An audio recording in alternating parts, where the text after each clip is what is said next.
Hey guys, this is Vader819 again, and today we're going to talk Zetas. Now, what I have for you today is the top 3 Zetas that really can supercharge your factions at the beginning, and these are 3 Zetas that I highly recommend you get. And in order from probably the last one to get to the first one you should get is number 3 is going to be Kylo Ren Unmasked and his Merciless Pursuit. Number 2 is going to be Bastila Shan and her initiative, and that is the light side Bastila. And then finally, it is going to be Emperor Palpatine and his Emperor of the Galactic Empire.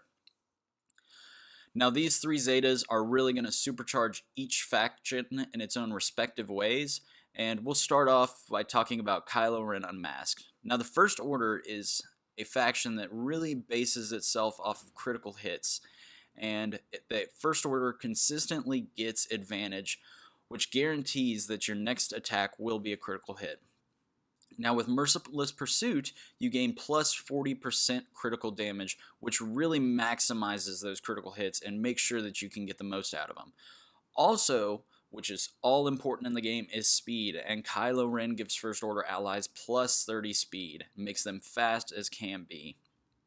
Now, going along with that, whenever a First Order ally scores a critical hit, they gain 20% turn meter. And turn meter gain is a huge part of the game as well, along with speed. And since the First Order seems to always have advantage, they're going to be gaining turn meter left and right.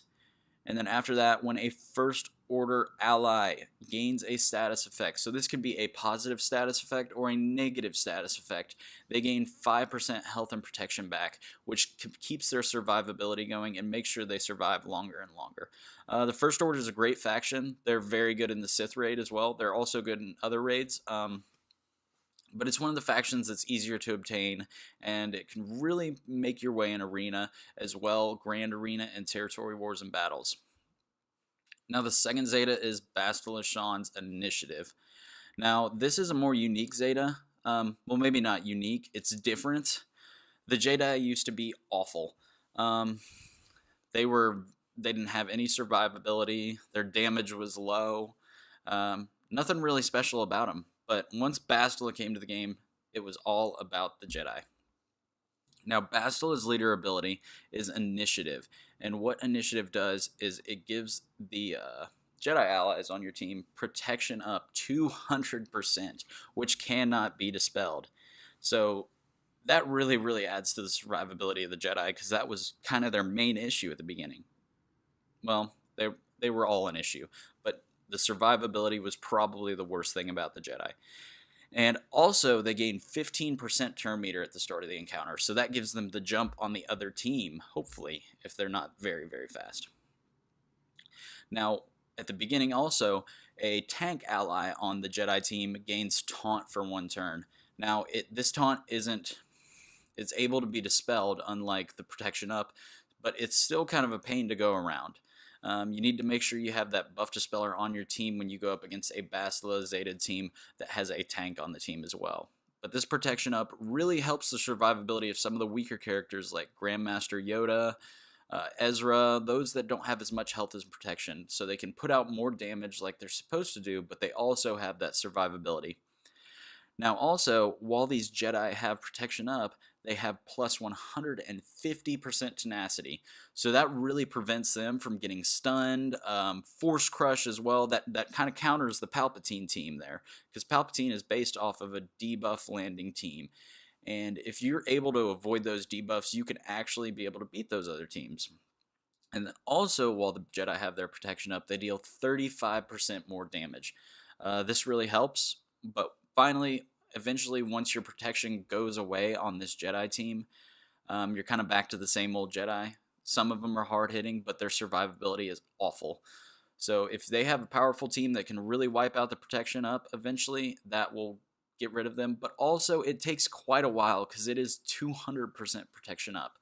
So in the end, eventually, Jedi are a great team now. They're a great defensive team, especially with Jedi Knight Revan, but that's not one of the more obtainable Zetas, I'd say, since he is a legendary hero's journey character. But anyways, the Jedi are finally good again, and it's good to see that. But we're going to move on to our next and final Zeta, and this is the first Zeta I got personally, and it was a game changer. It jumped me to the top of the arena ranks, and it was excellent from day one. And that is going to be Emperor Palpatine and his Emperor of the Galactic Empire Zeta. Now, this is kind of a unique Zeta. It has a lot to go along with it, but alternatively, I think Darth Traya Zeta is better, but I don't have Darth Traya personally yet, and Emperor Palpatine is one of the most obtainable legendary characters in the game, and you do have a lot of Empire at the beginning. They're very obtainable as well, and this Zeta supercharges the Empire and the Sith faction as well. Now, what Emperor Palpatine's Zeta does is Empire and Sith allies have plus 35% potency and 35% max health. So that really adds on to their survivability, even though they are a very survivable faction as is. But also the potency helps them land those debuffs that they normally need to land to make a crushing victory on the opponent. Now also, again, in counter to that, Jedi and Rebel allies have minus 35% potency and minus 35% evasion. So that prevents them from landing debuffs on you and also prevents them from dodging and evading your attacks. And that can really be a pain when you've got that one character out there that just keeps evading, and it really gets annoying.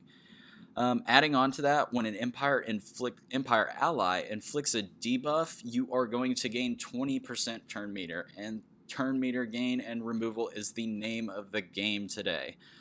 Now, this is a great move for someone like Grand Moff Tarkin, TIE Fighter pilot, Darth Vader of the likes. Those are some of the more obtainable characters in the beginning that you will likely have in your Sith or Empire faction.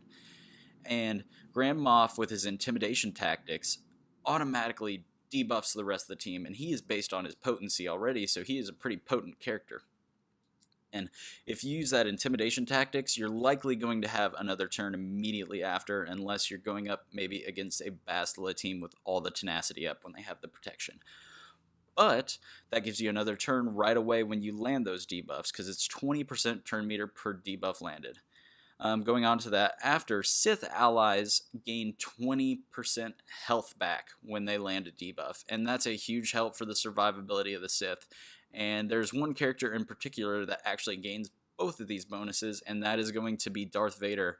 And when you land his Force Crush on the opposing team, he'll gain back pretty much all of his health, and he'll get another turn immediately, which is a big help. And also, whenever another debuff on a team expires, you gain 5% turn meter for Sith and Empire allies, and that really helps again with the turn meter and how many turns you can take and just jumping ahead of the other team. Really, all of these Zetas are excellent Zetas. That's just the order I recommend them going in, but any of them can be obtained for your first Zeta, and they can really help out any of your factions. It can jump you to the top of the arena, it can jump you to the top of Grand Arena, help you out in territory wars, and really actually produce some damage in those raids so you can get those higher ranking rewards. But other than that, that's really all we have today on the top 3 Zetas I recommend to start off with. If you like the video, make sure to give me a thumbs up and also subscribe to my channel, guys, and I will see you next time.